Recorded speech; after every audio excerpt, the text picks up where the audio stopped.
Hello friends, आपका स्वागत है डीएम के क्लासेस में। फ्रेंड्स, हमारा ये तीसरा पार्ट है इंडियन फ्रीडम स्ट्रगल का, जिसमें हमने अभी तक 1857 की रिवॉल्ट के बारे में डिटेल में पढ़ा है और इसके साथ ही साथ इंडियन नेशनल कांग्रेस की स्थापना कब हुई, किसने की, किसके द्वारा हुई, और फिर हमने मॉडरेट फेज के विषय में पढ़ा है।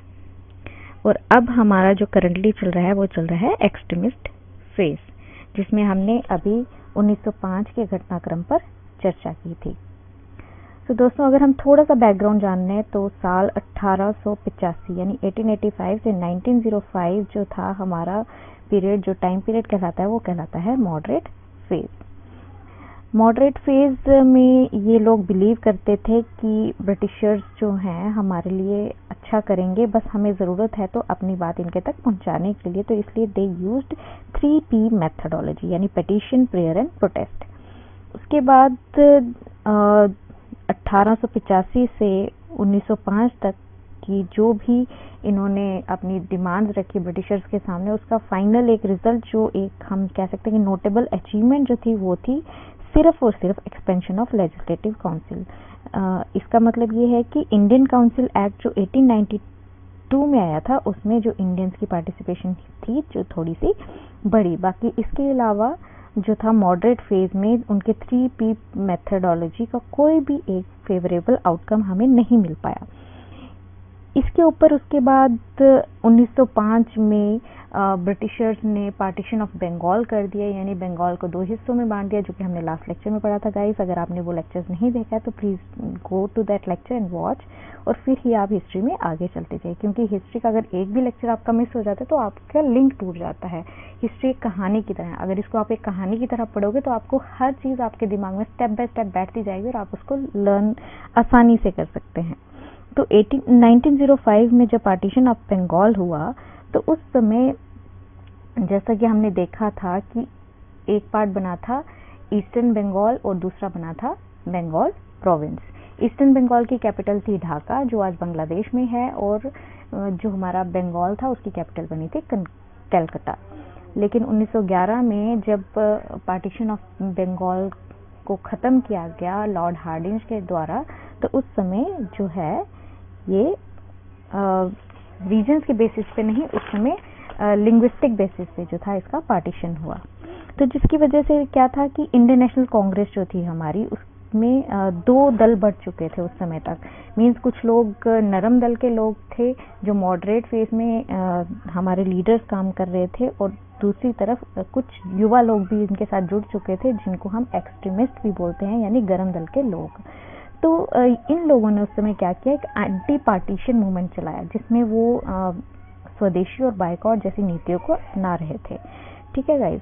तो जब हमारा पार्टीशन ऑफ बंगाल हुआ तो उसी के साथ ही साथ इसके रिजल्ट में हमारा 1906 में मुस्लिम लीग बना, means Muslim as a separate nation बना। और उस समय जो मुस्लिम लीग सेपरेट नेशन बना था, इसका सबसे पहले अगर हम देखें तो सबसे पहले बीज जो बोया था इसका, किसने बोया था इस मुस्लिम लीग का, तो वो बोया था सर सैयद अहमद खान ने, जो एक मुस्लिम रिफॉर्मिस्ट और फिलोसोफर थे।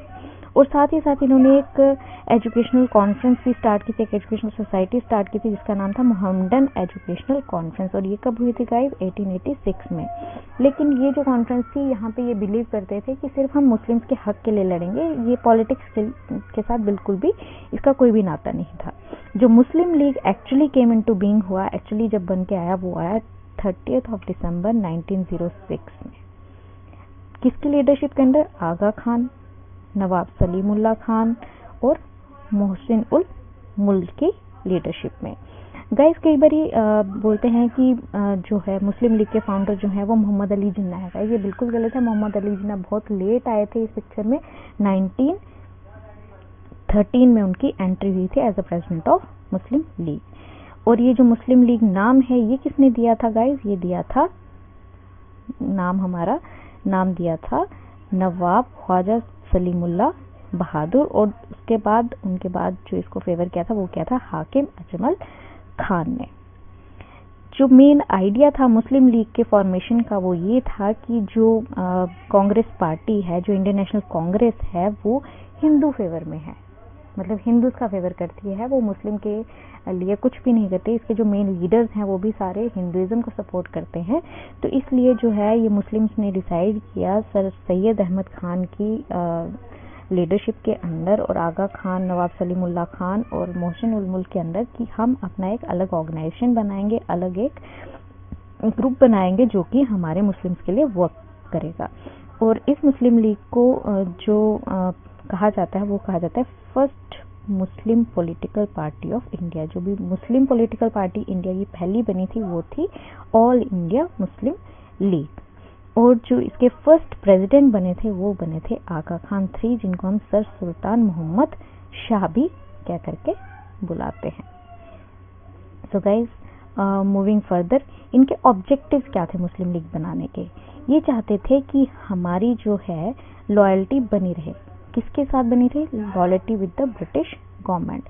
कि उनको लगता था कि ब्रिटिशर्स ने अगर पार्टीशन ऑफ बंगाल किया है, हमारे एक अलग प्रोविंस बनाया है जिसमें ईस्टर्न पार्ट जो है वो मुस्लिम डोमिनेटेड पार्ट है, तो उनको लगता था कि अगर हम मुस्लिम्स के साथ अगर हम ब्रिटिशर्स के साथ लॉयल रहें तो ये जो है ब्रिटिशर्स हमारे लिए हमारी एजुकेशन के लिए वर्क करेंगे, हमारी अपलिफ्टमेंट के लिए वर्क करेंगे और हमारी जो है सपोर्ट में ये हमारे साथ हमेशा खड़े रहेंगे अगर हम इनके लिए लॉयल रहते हैं तो। उसके बाद दूसरा ये था इनका ऑब्जेक्टिव जो था वो to safeguard the political rights of the Muslim and to convey the same to the government. जो भी उस समय ब्रिटिश गवर्नमेंट थी उस समय इनका सेकंड ऑब्जेक्टिव था कि जो भी पॉलिटिकल राइट्स हैं, राइट टू एजुकेशन हो गया या राइट टू लिविंग हो गया, जो भी है राइट टू रिलीजन हो गया, ये सारे राइट्स हमारे जो हैं ब्रिटिश गवर्नमेंट सेफगार्ड कर सकती है क्योंकि ये हमारे लिए सोच रही है, इसने हमें अपना एक मेजॉरिटी एरिया दिया है, तो इसकी वजह से हम जो है इनको ये चीज़ें बताएंगे तो ये हमारे लिए वर्क करेंगे। उसके बाद थर्ड जो इनका था, एक और था इनका, that was to prevent the rise of prejudice among other communities. Means ये ग्रुप तो सेपरेट बना पर ये ऐसा ग्रुप बना कि हमारी जो है दूसरे धर्मों के प्रति हमारे मन में कोई आक्रोश ना हो, कोई गलत बात हमारे माइंड में ना हो। तो इन चीज़ों का भी ये ध्यान रखते थे कि हम जो है दूसरे धर्म के प्रति प्रेजुडाइज, कोई मतभेद ना रखें अपने मन में। तो ये 3 ऑब्जेक्टिव लेकर के मुस्लिम लीग का जन्म हुआ। ये थी घटना 1906 की। ठीक है गाइस। सो अब आता है हमारा मेन टॉपिक यानी सूरत स्प्लिट। सूरत स्प्लिट गाइस, ये जो सूरत स्प्लिट का ड्रीम था ये कर्जन का ड्रीम था। बेसिकली कर्जन का ड्रीम क्या था कि मैं इंडिया को डिवाइड एंड रूल की पॉलिसी के साथ इसको कॉन्कर करूंगा। तो ये उसका ड्रीम जो था उसका सिद्ध होने जा रहा था।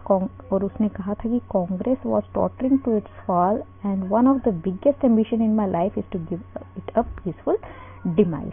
मींस कर्जन सोचता था कि कांग्रेस जो है अपने डाउनफॉल की तरफ जा रही है और अगर ऐसा ही चलता रहा तो ये जो है खत्म हो जाएगी एक दिन, डिवाइड एंड रूल की पॉलिसी के बाद इसका अंत हो जाएगा।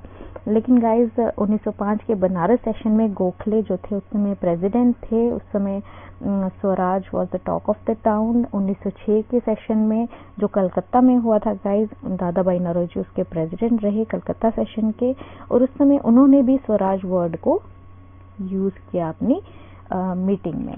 सो गाइस 1905 के सेशन में थोड़ा बहुत जो था मॉडरेट्स और एक्सट्रीमिस्ट की सोच में थोड़ा सा फर्क आ गया था। मॉडरेट एक्सट्रीमिस्ट के डिफरेंसेस सामने आ रहे थे। एक्सट्रीमिस्ट चाहते थे कि हमारे जो बाइकॉट और स्वदेशी मूवमेंट है, और गाइस ये 1905 की बात हो रही है। मॉडरेट एक्सट्रीमिस्ट चाहते थे कि बॉयकॉट और स्वदेशी जो मूवमेंट है ये हम अभी बंगाल में ही नहीं, बंगाल के बाहर भी जाए और दूसरी और फॉर्म्स ऑफ एसोसिएशन जैसे लॉ कोर्ट्स हो गए, लेजिस्लेटिव काउंसिल हो गए, एजुकेशनल इंस्टीट्यूट्स हो गए, इन सब को भी हम बाइकॉट करें। लेकिन वहीं जो नरम दल के लोग थे यानी जो मॉडरेट्स थे वो चाहते थे कि नहीं, वो इसके बिल्कुल खिलाफ थे। वो चाहते थे कि अगर आपने करना ही है ये सब तो आप सिर्फ बंगाल के अंदर ही करो और जो दूसरे इंस्टीट्यूशंस हैं उनको आप बिल्कुल भी प्रोटेस्ट उनके अगेंस्ट मत करो, उनको बाइकॉट मत करो। और फिर इसके फलस्वरूप 1905 के जो बनारस सेशन में एक रेजोल्यूशन पास हुआ जिसमें स्वदेशी और बाइकॉट को जो है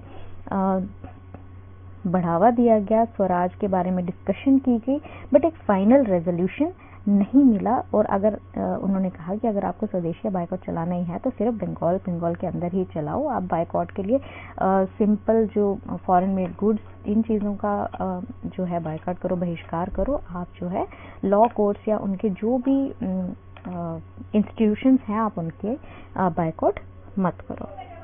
उसके बाद 1906 का सेशन आया नेक्स्ट ईयर। 1906 के सेशन के प्रेसिडेंट जो थे वो दादा भाई नौरोजी थे, जिनको सब रिस्पेक्ट कर रहे थे, चाहे वो मॉडरेट्स हों चाहे वो एक्सट्रीमिस्ट हों। एक्चुअली दादा भाई नौरोजी खुद एक मॉडरेट लीडर थे। तो उस समय उन्होंने अपने प्रेसिडेंशियल एड्रेस में भी स्वराज वर्ड का यूज किया, बट उस समय भी वो रिलक्टेंट थे कि हम इसके लिए कोई रेजोल्यूशन पास करें। स्वराज में सेल्फ गवर्नमेंट या सेल्फ रूल, तो उस समय भी वो रिलक्टेंट थे कि हम इसके अगेंस्ट कोई भी रेजोल्यूशन पास करें गाइस। देन उसके बाद क्या होता है, जो असली स्प्लिट होता है वो हमारा होता है साल 1907 में, जिसको हम बोलते हैं सूरत स्प्लिट। गाइस उसका मेन एजेंडा क्या था, इस सेशन में दो मेन ऑब्जेक्टिव रखे थे एक्सट्रीमिस्ट ने आईएनसी के सामने। आईएनसी सेशन 1907 में उन्होंने रखा था demand for the resolution of Swaraj, कि हमें स्वराज जो है उसके अगेंस्ट एक लीगल ऑफिशियल रेजोल्यूशन चाहिए, और लाला लाजपत राय को या फिर बाल गंगाधर तिलक को to be made president of INC, Indian National Congress. ऐसा क्यों सोचते थे कि अगर हमारा अपना प्रेसिडेंट होगा, अगर हमारा एक्सट्रीमिस्ट लीडर होगा, तो हम जैसा चाहें उस तरह से हमारी जो है एक्सट्रीमिस्ट का जो रेबिलियन है वो उसको हम उसी डायरेक्शन में ले जाएंगे। लेकिन हुआ इसका बिल्कुल भी प्रॉपर ऐसा नहीं हुआ। राज बिहारी घोष जो है फाइनली वहाँ के प्रेसिडेंट बने। हुआ क्या था एक्चुअली गाइस, उस समय सूरत स्प्लिट के दौरान 1907 की मीटिंग जो थी एक्चुअली नागपुर में होने वाली थी, नागपुर रीजन में होने वाली थी। और जो गोपाल कृष्ण गोखले थे, गोपाल कृष्ण गोखले जो मॉडरेट्स को लीड कर रहे थे, उन्होंने मीटिंग को क्या किया, नागपुर से सूरत में शिफ्ट कर दिया। क्यों शिफ्ट कर दिया, क्योंकि उनको लगता था कि बाल गंगाधर तिलक जो एक्सट्रीमिस्ट लीडर हैं वो इतने फेमस हैं कि वो कहीं से भी लड़ाई कहीं से भी प्रेसिडेंटशिप के लिए इलेक्शन लड़ेंगे तो वो जीत जाएंगे। और फिर मॉडरेट्स जो मॉडरेट्स की डोमिनेटेड ऑर्गेनाइजेशन यानी इंडियन नेशनल कांग्रेस है, वो उसका अपना जो है मॉडरेट नीतियां जो है वो वैसा काम नहीं कर पाएंगे। और अगर बाल गंगाधर तिलक जीत गए तो वो फिर नेशनलिस्ट एक्टिविटीज के ऊपर ही काम करेंगे, ठीक है। तो जिसकी वजह से वो नहीं चाहते थे कि बाल गंगाधर तिलक या लाला लाजपत राय में से कोई भी एक जो है एक्सट्रीमिस्ट लीडर जो है as a president of Indian National Congress बने। तो एक और भी रीजन था इसका, क्योंकि सूरत में क्यों रखा उन्होंने स्पेशली, क्योंकि सूरत जो था वो होम प्रोविंस थी। और उस समय रूल था गाइस कि जो भी लीडर प्रिसाइड करता है, जो भी प्रेसिडेंट इंडियन नेशनल कांग्रेस के सेशन को प्रिसाइड करता है, उसका नेटिव प्रोविंस नहीं होना चाहिए। मींस वो अपनी प्रोविंस से ही खड़ा नहीं हो सकता, क्योंकि जो भी इंसान अपनी प्रोविंस से खड़ा होगा नेचुरली उसकी वहाँ पे लोगों में जानकारी होगी, उसके बारे में लोग उसको जानते होंगे और उसका ज़्यादा चांसेस है कि वो एज अ विनर सामने आए। तो इसलिए उन्होंने जो है बाल गंगाधर तिलक को तो ऐसे निकाल दिया यहाँ से कि सूरत में नहीं हो सकता, क्योंकि बाल गंगाधर तिलक वहाँ के नेटिव थे। और उसके बाद इस मीटिंग में एक और बात हुई कि एक्सट्रीमिस्ट और ज़्यादा भड़क गए, क्योंकि उस समय बाल गंगाधर तिलक को परमिशन भी नहीं दी गई कि वो कुछ बात कह सके इस मीटिंग के अंदर। और उस समय मॉडरेट्स के जो लीडर थे वो लीडर बने, जैसा कि हमने लास्ट स्लाइड में देखा गाइस, वो बने हमारे राज बिहारी घोष। गाइस राज बिहारी बोस भी है तो राज बिहारी घोष भी है, तो आपको इन दोनों नाम में कंफ्यूज नहीं होना है। इस समय जो 1907 के इंडियन नेशनल कांग्रेस के सेशन के प्रेसिडेंट बने वो बने थे राज बिहारी घोष। उनकी पिक्चर मैं आपको आगे भी दिखा दूंगी तो आपको थोड़ा और माइंड में रह जाएगा। उस समय मॉडरेट्स जो थे वो बहुत रिलक्टेंट थे। सो गाइस जैसा मैंने लास्ट स्लाइड में दिखाया था आपको, ये है हमारे लाला लाजपत राय, लाला लाजपत राय, ये है बाल गंगाधर तिलक। एक्सट्रीमिस्ट चाहते थे इन दोनों में से कोई भी एक लीडर जो है हमारा बने, लेकिन एंड में राज बिहारी घोष जो है प्रिजाइड करते हैं सेशन ऑफ 1907, ठीक है। उस समय मॉडरेट्स अभी भी रिलक्टेंट थे कि वो स्वराज के लिए कोई भी मोशन पास करें, जिसकी वजह से जो थे एक्सट्रीमिस्ट बहुत ही ज़्यादा विद्रोह पे उतर आए और उस समय आईएनसी का स्प्लिट हो जाता है, यानी आईएनसी दो ग्रुप्स में बन जाता है, एक बन जाते हैं मॉडरेट्स और दूसरे बन जाते हैं एक्सट्रीमिस्ट। और ये जो सेशन हुआ था गाइस, बड़ी बार ये भी क्वेश्चन पूछा जाता है कि ये सेशन कहाँ पे हुआ था, तो ये सेशन हुआ था ताप्ती नदी के किनारे सूरत में। ठीक है गाइस, तो अभी तक आई होप आपको सब बातें क्लियर हैं। सो मूविंग फर्दर, सूरत स्प्लिट का इमीडिएट रिजल्ट क्या रहा। जैसे ही सूरत स्प्लिट हुआ उस समय एक्सट्रीमिस्ट को लगा कि नहीं, एक्सट्रीमिस्ट लीडर जो को लगा कि नहीं अब हमारी बात यहाँ पे नहीं बनेगी, तो तिलक उस समय क्या हो जाते हैं, इम्प्रिजन हो जाते हैं for 6 years in Burma. Burma की जेल में तिलक को इम्प्रिजनमेंट कर दी जाती है, गवर्नमेंट की तरफ से सज़ा मिल जाती है, जो जैसा कि हमने लास्ट लेक्चर में देखा था। तो उस समय तिलक को सज़ा हुई थी 6 साल के लिए। अरबिंदो घोष ने पॉलिटिक्स छोड़ दी, विपिन चंद्र पाल रिटायर हो गए पॉलिटिक्स में, लाला लाजपत राय अब्रॉड चले गए फॉर लंबे समय के लिए और रहने के लिए। और उस समय क्या हुआ कि मॉडरेट्स जो थे वो इंडियन नेशनल कांग्रेस को चला रहे थे, लेकिन एंड में मॉडरेट्स को भी कोई भी एक फ्रूटफुल कंसेशन नहीं मिला, वो भी फूल बने, मीन्स वो भी जो थे ब्रिटिशर्स के हाथों में फूल बन गए और मॉर्ले मिंटो रिफॉर्म्स के फॉर्म में उनके पास एक जो है रिजल्ट आया उनको अपनी लड़ाई का। ठीक है गाइस, तो अगला हमारा टॉपिक जो होगा, इस टॉपिक के बाद वो होगा Morley Minto reforms and Ghadar party.